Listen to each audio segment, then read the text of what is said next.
do most countries in the world of child labor laws. Child labor laws are intended to protect children from exploitation in a wide range of industries.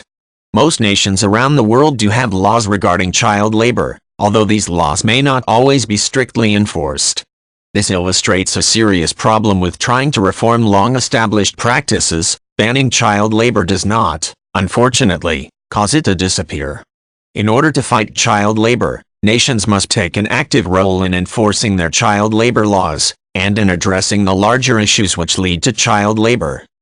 As a general rule, most countries consider a child to be anyone under the age of 18. In most cases, someone between the age of 15 and 18 can engage in non-hazardous labor, and some countries have restrictions on the number of hours that these laborers work, to ensure that their work does not interfere with their education.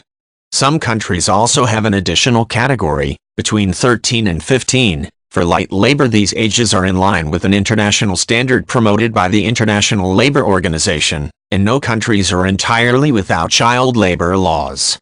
However, despite clear laws on the books, child labor is a major problem in many regions throughout the world, especially in Africa, Latin America, and Asia. While most people think of children laboring in sweatshops when they think about child labor, children are also pressed into service in the sex trade, military, agricultural industry, and as domestic servants. Many child laborers work exclusively in domestic industry, making international boycotts or sanctions rather pointless. Child labor laws in theory protect children in all of these industries, but they may be indifferently enforced, if at all. Inspectors who do visit sites with child laborers are often given rote answers by the children, who are trained to respond with answers which will conceal their age and labor status. In an attempt to combat the issue of child labor and generally minimal rights for children, the United Nations introduced the Convention on the Rights of the Child in 1989.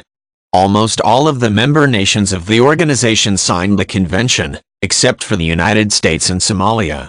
Signatories of the convention must agree to fight the exploitation of children, submitting to regular review by a committee and promoting a healthier and safer world for children to live in.